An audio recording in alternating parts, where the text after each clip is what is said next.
What was the role of Test cricket in Anglo-Australian relations? What were the reasons of the development of the bodyline?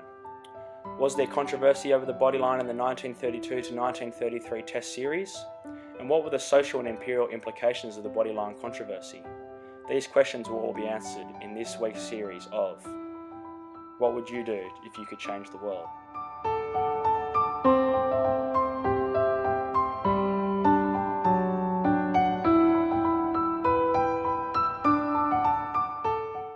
The early 1930s saw the beginning of the global Great Depression due to the Wall Street market crash on October 1929. It was during this time of fear that emerged one of Australia's key sporting icons. A very young Donald Bradman was touring England when he succeeded in scoring 2,960 runs across the entire Test series. He was turned into an Australian icon of success, along with the great horse Phar Lap, which brought a sense of hope and achievement to most Australians that were desperately struggling financially. The 1932-33 Ashes Test series would be one of the most significant and controversial Test series the cricketing world would ever see. After Australia's previous years of success, when damaging batsmen such as Donald Bradman and Bill Woodford attacked the opposition side, scoring most runs, the English team needed a resolution to stop the Australians. This saw the beginning of the leg theory, or as others called it, the bodyline bowling series. In 1932, English captain Douglas Jardine proposed the leg side theory. This involved the bowler pitching the ball much shorter along the wicket and down the batsman's leg side, whilst a number of fieldsmen positioned themselves around the batsman on the leg side. The idea of the theory was simple. The batsman would not only have an extremely difficult time trying to hit the ball successfully, but would most likely be caught out in the leg side trap by one of the fieldsmen. After being tested and fine-tuned multiple times on English soil, the 17-man English squad set off to the Ashes series in Australia. The English team had many chances to test out their new theory in Australia whilst playing the New South Wales Test team, in which Bradman was playing.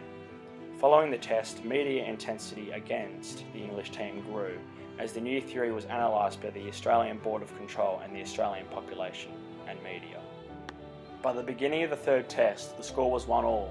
The third test was to be held in Adelaide and was said to be one of the most controversial matches in the history of the game.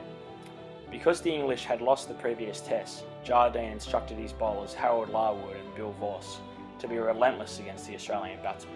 The Australian cricket team began to fall. The English bowlers continued to bowl almost every ball only over at the batsman's bodyline. This angered the crowd at the Adelaide Oval.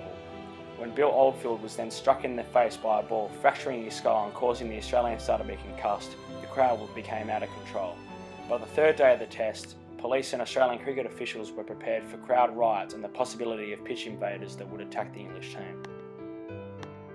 It also began to affect foreign relations between Australia and England, as the Border Control sent multiple telegrams to the MCG requesting them to address the issue of bodyline bowling.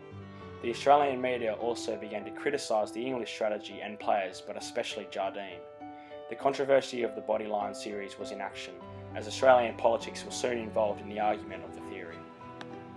Following the Ashes Test series, in which England won 4-1 against Australia, the International Cricket Board was set to change the bowling rules so the leg theory could not be used again. The bodyline tactic was one of the most controversial sporting strategies ever used. It was able to neutralise great Australian batsmen such as Bradman, but also caused mass protests from the media, public and even in the political cabinets of England and Australia.